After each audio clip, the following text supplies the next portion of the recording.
And that's what I used to do a lot of. But since they can't sell the hides now, or not for enough, then okay, I just give them a snap down. As you can see, he's got fairly good guard hair still for as late in the year as it is. No rubs. He's just a nice looking boar coon. And I'll get him tanned, or I'll flesh him and stretch him, and I'll tan him myself just to show you how to tan him. I haven't done anything for several years, but it's not hard to tan if you use that orange bottle stuff that Cabela's and all them other Bass Pro shops and everybody sells. Okay, so what I'm going to do now is take him and I'm going to wash his head, because he does have a little bit of problem there from the blood. I'll wash the head and the neck. I'll snap dry him. And then when the fat sets up a little bit and gets nice and cold, I'll take you down and we'll flesh him. After we get him fleshed, then I'll show you how we stretch him. Okay, I'm going to take you along while I wash this thing just to show you what all is involved. I keep forgetting to do little things like this, and I need to do that just to show you how easy it can be. Alright, so what I'm going to do is set you up here on this little thing we got here. I just come out to the back deck here. I get a little bit of water. Probably enough water on the ground here from the ice melting to do this, but this is the way that I usually do it. I just run a little water into the bucket when I just got a head to clean. And okay, I'm going to shut it off now.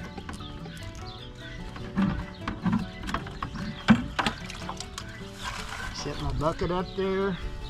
I look the coon over to see where there's any blood or anything on the hide, and that's all the more that I get wet.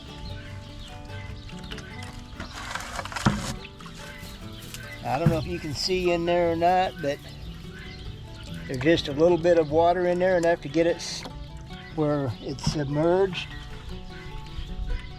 Get that head all down in there, get them ears cleaned out.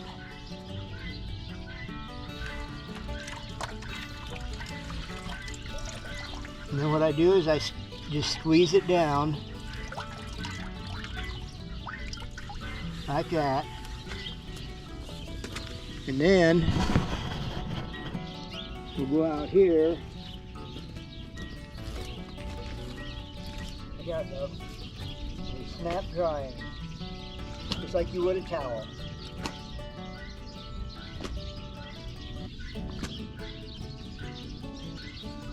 There he is. He's nice and clean. No blood, no mud, no nothing. He's in good shape. So what we'll do now, we'll take him down to the fur shed, we'll hang him up. We'll let him dry down there for, a couple hours.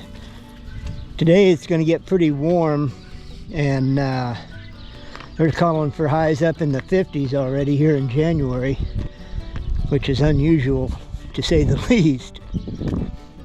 But anyhow, I cut a load of wood this morning, so I've got plenty to split down there, and I'll do that. And then we'll maybe go cut some more wood this afternoon and get to splitting that later this afternoon, because it's going to get cold again, and all of the people are going to want wood. They got to have wood to heat with. Some of them anyhow. We use wood to heat with most of the time. There's a nice little breeze blowing here today. He'd dry good outside, but I don't want him in the sun.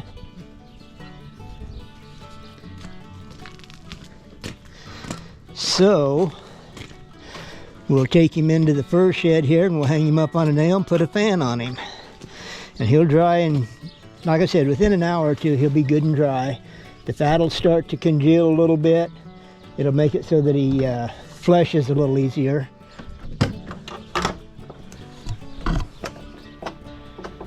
Okay, I'll set you right down here.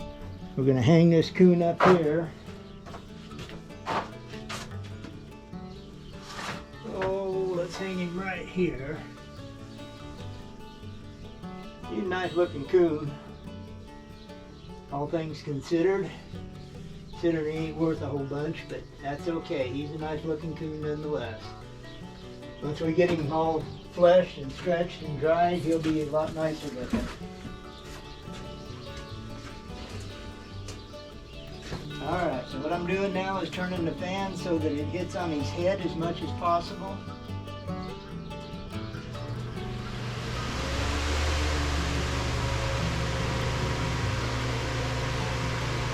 There we go.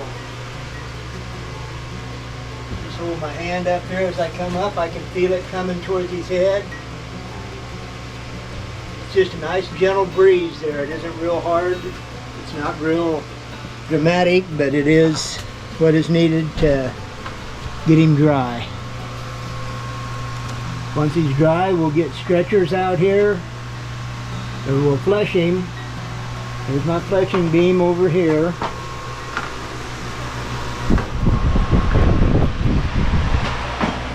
I bought this off of an old trapper years ago, and it does the job. I've got my fleshing knives on the back of the door there. That room in there is full of stretchers that I can use. I've got it set up so I can use pneumatic nailers and go fast. I've got wood over here to go into my wood stove so that if I'm chilly I can just put a little wood in there. I keep the tail stripper down here just so that when I'm doing skunks and stuff like that, I've got one handy. I have a lot of cleaning to do here, I know that. I've got a lot of lead that I want to melt and make fishing weights.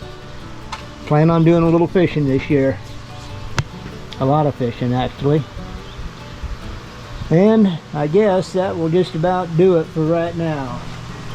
But that's a nice coon. I guess what we should have done was just measured him over here. Let's see what we got. I got just a quick and easy one to measure here at the door with. It's not extremely accurate, but it's not. Okay, you go to the base of the tail. And he's going to be an extra large plus. He'll be halfway between a XL and a 2XL.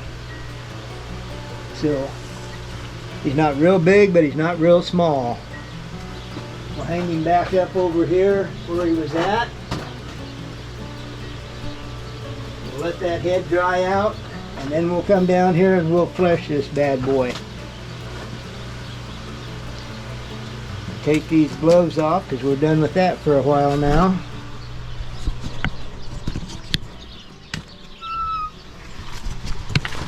What I do is I close the door, I lock it, let that cool air just circulate around the area. I can turn that fan about where I want it, so that works out real well. There's my skinning gambrel that I use for cattle, hogs, deer, whatever needs doing. There's the kill cones for the chickens when we have chickens to do.